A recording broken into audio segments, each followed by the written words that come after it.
Hello students, welcome back to subject 18 CS 55 application development using Python. So chapter number 2 of first module, that is flow control. So flow control, this tells you about the path of the program, how path of the execution or flow of the control proceeded in case of Python environment. So you are aware of conditional statements, loops and all. Just recall them, those things you have studied in C as well as in object oriented programming, say Java.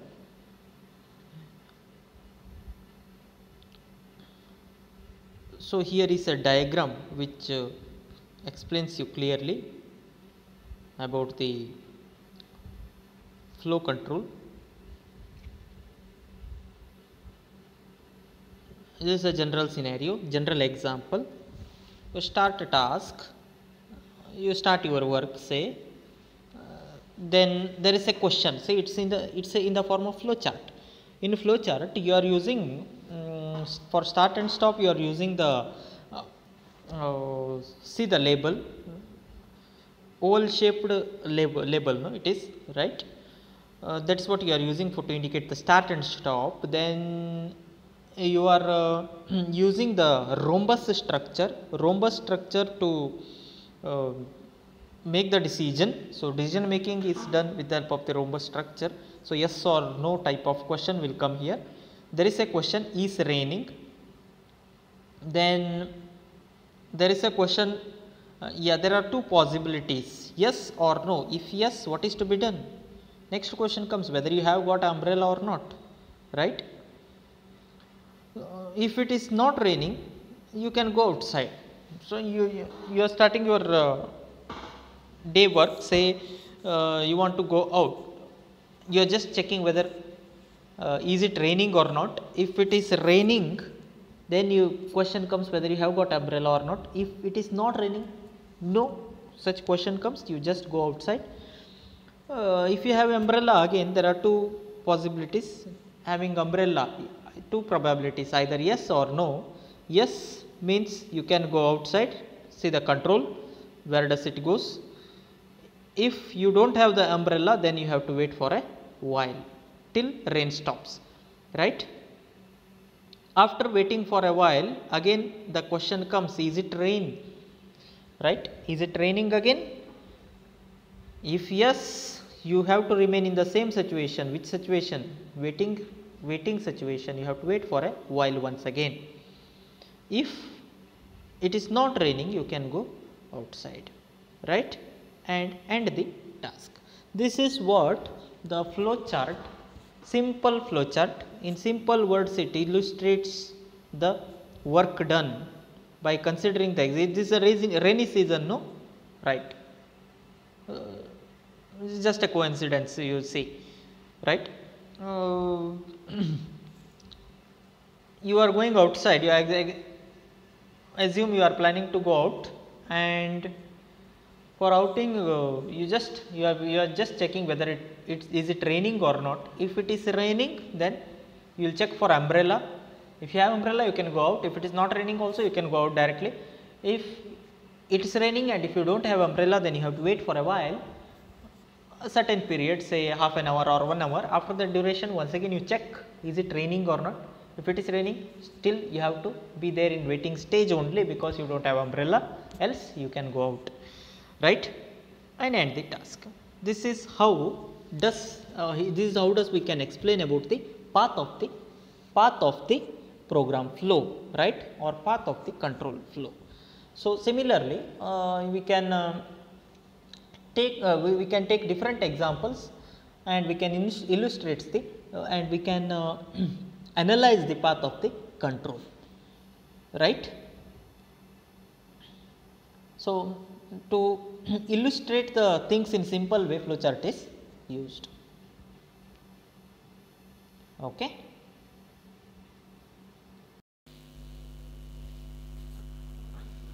So about the data types, in the previous session we have discussed. Next is about the Boolean value. Boolean value stands for what? Yes or no type. Boolean value is the one which holds either true or false, yes or no, such type of things. And single value it can hold. The value can be either true or false at a time at an interval, which is called as Boolean variable, right? While the integer, floating point and string data types have an unlimited number of possible values, the Boolean data type has only two values.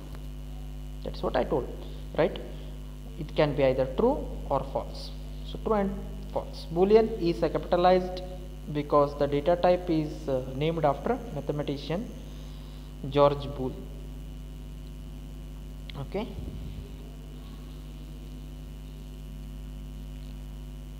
So when entered as a Python code, the Boolean values true and false lack the quotes you place around strings, and they always start with the capital letter T as well as F, where T, capital T, true, capital T we have to start from, and for false we have to start with capital. They are the keywords, okay, please remember, true and false, they are the keywords here in Python, where T is capital, and here with respect to false, F is capital.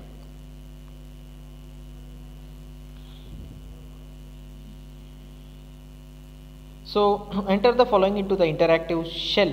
Let us see how does it looks like. Now we are assigning a variable value of the variable spam as true. So we are assigning variable val for spam as true. Earlier spam we had assigned 40 or 42 something, right? Just watch my previous videos. You must have noted down it. I told you to note down also on the note on your notebook, right? If you are not maintaining the notes, please maintain the notes. I am repeatedly telling you this thing. Please maintain the notes, separate notebook, write down the things. So spam is the name of a variable. Since it's a variable, it's not a string. You don't have to enclose that spam inside single quote, because string is different, variable is different. And the assignment of value. So far we have assigned string value as well as integer value. Even somewhere in the floating point value also, real values also we have assigned to the variable. Now we are assigning what? Now we are just assigning the Boolean variable. Okay, Boolean variable we are assigning. So true is the Boolean value, Boolean value we are assigning to the variable. So Boolean value is true, which is assigned to spam. If you access the we are working on interactive shell, so every line we are getting the prompt. So next, in the next line we are just accessing the content, we are trying to access the content of spam. So what happens is, its equivalent value of spam will be printed. What is the equivalent value of spam? It is true, which is printed. Now in the next line, what you did, line number 2, which is marked as 2 here, just observe on the prompt true is mentioned, small t is mentioned. So you are getting an error message, name error you are getting, and you are trying to, at line number 3, you are trying to assign value to true, where I told you earlier keywords cannot be used, right? Where true is a keyword, so you cannot use true as a variable. Since true is a keyword, you cannot use it as a variable.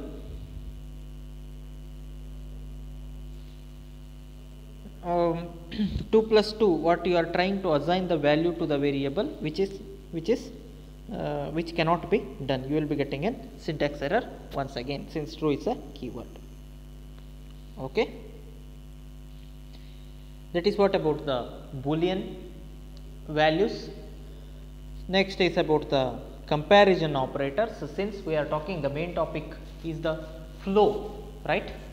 That is what the topic we are discussing about. Yeah, this one, the flow control, right? This is what the main topic we are discussing. So under flow control, we have gone through the flow chart description of a scenario, whether it is raining or not, right? Whether umbrella is required or not, such type of scenario we have taken. Then every time we have observed yes or no, such type of answers. So Boolean value description is given here. Next is about the Comparison operator. Comparison operator, once again, this is the basic thing what you have studied right from the first semester of your engineering. So comparison operator also called as, they are also called as the relational operator. They are normally used to compare two values and evaluate down to a single Boolean value, right?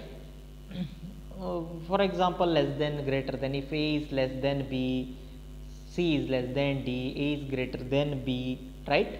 It will be evaluated to a single Boolean value, single Boolean expression it will be evaluated to, because if A is less than B, either the answer will be yes or the answer will be no, true or false.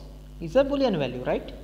That's why go through the description carefully. Comparison operator, also called as relational operator, which is used to compare two values and evaluate down to a single Boolean value. Getting no? So here is the table which is where the comparison operators are listed.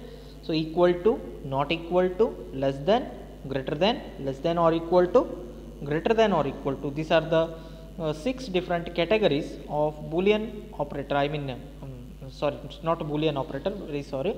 6 different categories of the comparison operators, 6 different types of comparison operators are listed here.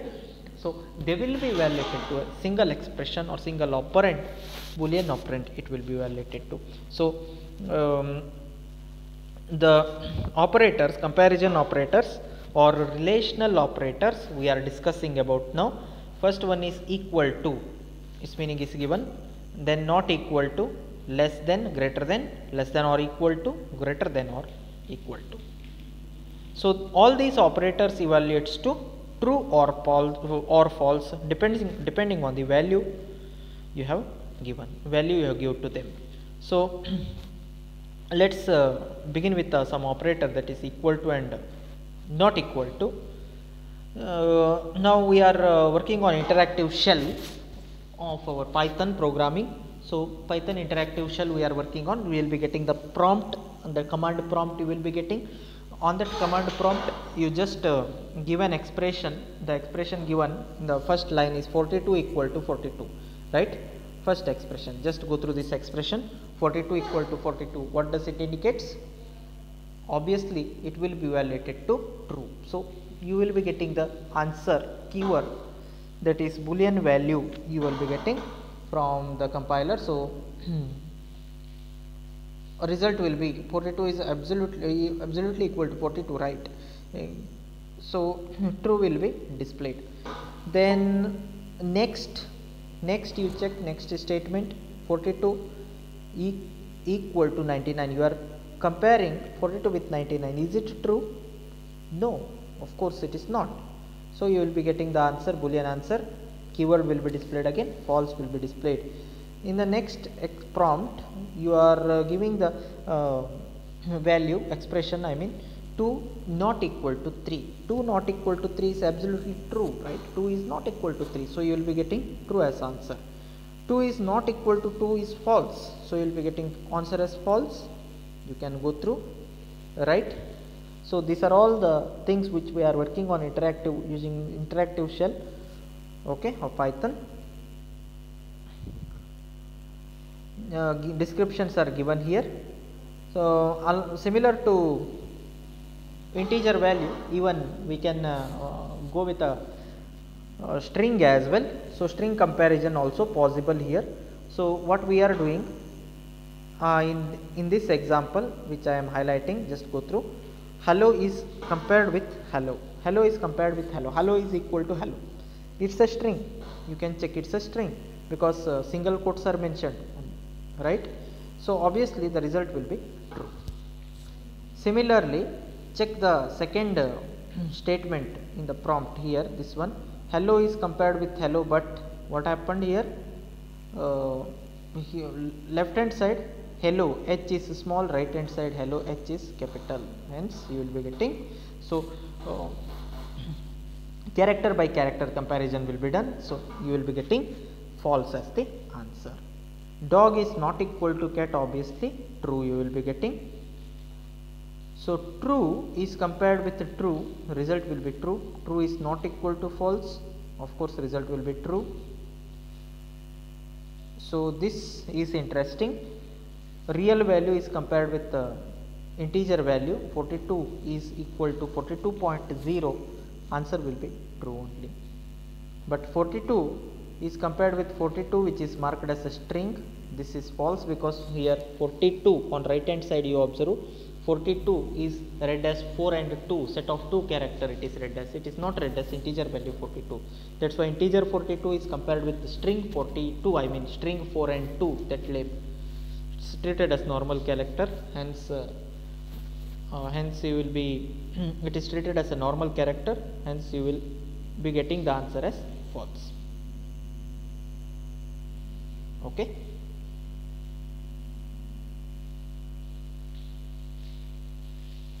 Please make a note of it. That is all about the comparison, that is the two categories of comparison operator, equal to and not equal to. Now let's take some other example. The next one, 42 is compared with 100, so 42 less than 100, answer is true of course. So earlier we have taken equal to and not equal to, the categories of relational operators. Now let us see the other categories. So less than, obviously 42 less than 100 will be true only. In the command prompt next time we are giving 42 greater than 100, answer will be false. So 42 less than 42 will be false. Okay. Now one variable egg count is the name of the variable which holds the value 42. Then in the next expression we are comparing, we are using a comparison operator less than or equal to, so egg count is compared with 42, that is using less than or equal to operator, answer should be true only. Less than or equal to is the other category, I mean or part, equal to holds, so answer will be true. Then a variable is assigned with the value 29, that is my age is the variable which is assigned with the value 29. It is compared with 10, so my age is greater than, using greater than or equal to, greater than, so 29 is greater than 10 is true, so greater than or equal to also will remain true only, right. Here is the difference between the comparison operator and assignment operator. This you must be aware, this is the basic thing right from the first semester you are studying this. So assignment, if single equal to is used as single equal to is used, then it is called as assignment. If double equal to is used, then it is called as the equal to operator. So both of them has got their own characteristics. So whenever you want to assign value to the variable, assignment operator is used. This is the assignment operator, see, which I am highlighting, and equal to operator is the one, see, this is used for comparison purpose, and result of equal to operator will be either true or false. Not only equal to, all the comparison operator result will be binary value, will be a boolean value, that is either true or they will be or the answer will be false, right. Fine. Please go through the description given here. Okay, we will continue our discussion. Another different there are many other categories of operators need to be studied. Let us continue our discussion in the next session. Thanks for watching. If there are any doubt, feel free to ask. See you in my next video.